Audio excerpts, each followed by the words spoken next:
Presiden Nicholas, Dekan Bernazani, anggota fakultas, direktur agama, siswa yang lulus, keluarga, teman-teman, dan wali.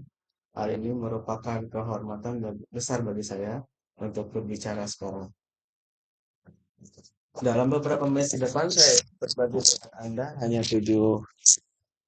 hanya tujuh langkah kecil yang dapat Anda ambil untuk memulai kisah paling heroik yang bisa Anda bayangkan sendiri. Langkah pertama, jadilah pendengar terbaik di dunia. Ada percakapan yang sedang terjadi sekarang di dunia dan ini adalah percakapan yang menakutkan: perang, terorisme, penghancuran lingkungan, kepunahan spesies, racun dalam rantai makanan kita, dan perubahan iklim. Itu bagian dari percakapannya. Tapi ada juga cerita lain di samping itu. Apakah kita akan membiarkan apakah kita akan membiarkan kepunahan tenang terjadi?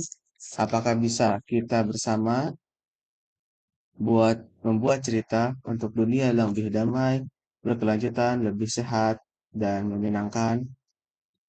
Karena seperti yang dikatakan Mahatma Gandhi, jika kita bisa menjadikan perubahan yang ingin kita lihat di dunia, maka kita akan berakhir menjadi marah, pendukung perdamaian, aktivis perdamaian yang marah. Dan itu adalah kontradiksi itu sendiri. Jadi, dengarkan ZG saat ini. Buat visi untuk visi sendiri, berkumpul dengan orang-orang yang ingin berbagi visi Anda, ikatan dengan mereka secara emosional, melengkapi kekuatan mereka dengan kekuatan Anda. Tidak ada apa-apa itu tidak dapat dicapai ketika kita berbagi visi bersama, ketika berpikir secara emosional, ketika kami saling memuji kekuatan masing-masing. Dan saya tahu ada anak saya di sana duduk sebagai penonton dan dia punya serial berjudul Religion of Sport. Saya akan memberikan tahu Anda, tim olahraga manapun itu, kemenangan memiliki karakteristik tersebut: visi bersama, ikatan emosional, dan kekuatan yang saling melengkapi. Kita harus melakukannya bersama-sama. Ini adalah perjalanan Anda sekarang yang akan membantu kami pergi ke arah itu.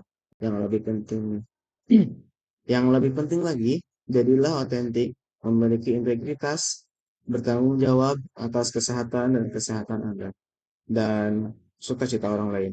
Ketahuilah bahwa hal-hal paling berharga, meskipun ini adalah universitas yang hebat dan Anda akan mendapatkan derajat yang tinggi, tetapi hal-hal yang paling berharga dalam hidup tidak datang dengan gelar. Mereka tidak datang dengan kredensial. Hal yang paling berharga dalam hidup datang dengan kemampuan Anda untuk menciptakan hubungan, kemampuan Anda untuk memelihara cinta, kemampuan Anda untuk memiliki empati dan kasih sayang, dan keseimbangan batin dan kegembiraan. Keinginan Anda untuk berkembang ke arah kebenaran, kebaikan, harmoni, keindahan, kedamaian, dan sukacita. Tanpa itu, ada hanya pengalaman yang tidak akademis. Hal itu hebat karena membawa kita pengetahuan. Tetapi kecuali Anda merefleksikan diri, kecuali Anda bertanya pada diri sendiri, siapakah saya? Apa yang saya inginkan? Apa tujuan saya? Apa yang saya syukuri? Dunia macam apa yang ingin saya tinggal? Dunia seperti apa yang saya ingin untuk ditinggal di generasi mendatang? Apa yang saya lakukan untuk mewujudkan mimpi itu? Apakah aktivitas harian yang saya di beberapa cara mencerminkan mimpi yang saya miliki? Jika kita tidak bertanya pada diri sendiri pertanyaan-pertanyaan itu, maka hidup kita tidak akan berbuah. Merefleksikan kembali. Anda tahu bahwa 50 tahun yang lalu saya lulus dan sepertinya itu berlalu seperti mimpi. Filsuf Jerman Wittgenstein berkata, kami tertidur, hidup kita adalah mimpi. Kami sedang tidur, kita adalah mimpi. Cara mencerminkan mimpi yang saya miliki, maka hidup kita adalah mimpi kan. Tapi sesekali kita cukup bangun untuk mengetahui bahwa kita sedang bermimpi. Jadi apa yang kita bangun? Kita bangun dengan kesadaran di mana semua pengalaman terjadi. Ini adalah pengalaman sekarang. Tapi Anda tahu bagian pertama malam ini sudah berakhir. Itu mimpi. 5 menit yang lalu sudah berakhir. Itu mimpi. Semenit yang lalu sudah berakhir. Pada saat yang sampai akhir kalimat saya, bagian pertama sudah berakhir. Anda tidak dapat memahami Anda tidak dapat memahami masa depan dan saat ini sudah berakhir segera setelah lahir. Jadi kita harus bangun. Kita bangun dengan kehadiran di mana semua ini terjadi. Pengalaman dan waktu, tetapi kesadaran di mana pengalaman terjadi tidak tepat waktu. Tidak tepat waktu. Jadi saya suka Anda mencoba sesuatu yang baru sekarang karena Anda mendengarkan saya sekarang. Alihkan saja perhatian Anda ke sana, yaitu memiliki pengalaman ini. Sadarilah di mana pengalaman ini terjadi.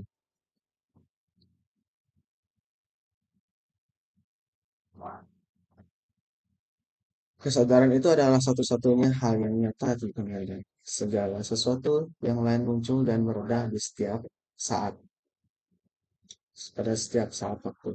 Berpeganglah pada itu. Berpeganglah pada kehadiran di mana pengalaman terjadi dan kenali pengalaman itu pada waktunya. Tapi Anda, apa yang memiliki pengalaman tidak tepat waktu? Kesadaran yang sama ketika Anda masih bayi. Apa yang memiliki pengalaman tidak tepat waktu? Kesadaran yang sama ketika Anda masih bayi. Tokoh-tokoh besar panjang masa. Orang bijak dari lingkungan sebuah pasar ini bahwa Anda tidak tunduk pada kelahiran atau kematian.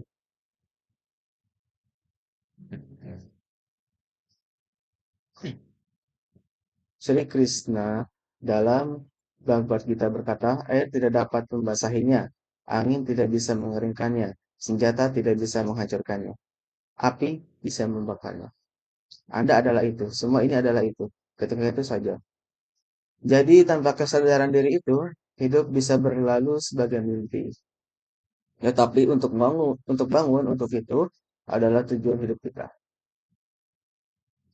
Bangun untuk hadirat, bangun untuk semangat, bangun untuk jiwa kita tidak dapat dilakukan melalui sistem pemikiran, baik itu agama, atau filsafat, atau teologi, atau sains, karena realitas bukanlah sistem pemikiran. Kenyataannya, kenyataan adalah itu yang menimbulkan pemikiran. Ketika kita menelusuri pemikiran kembali, sumbernya. Kami menyadari itu yang semua merupakan sumber persepsi, itu juga merupakan sumber perasaan. Hal ini juga sumber dari segala sesuatu yang terjadi dalam hidup kita. Hubungan pribadi kita, sosial kita, interaksi apa yang kita sebut dunia, alam semesta, sempat ia muncul, mereda dalam keberadaan kita sendiri. Dan itu adalah kecerdasan tertinggi. Wujud adalah kecerdasan tertinggi.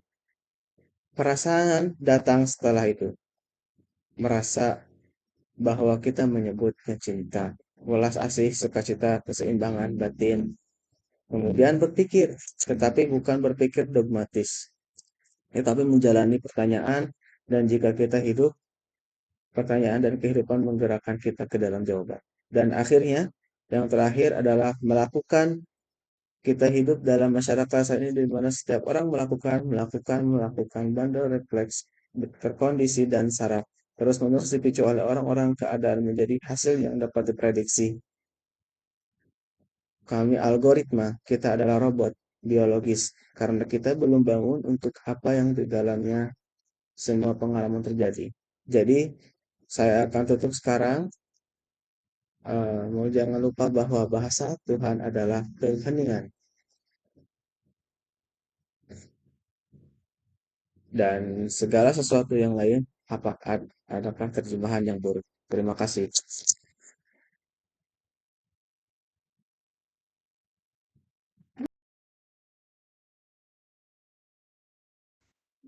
Don.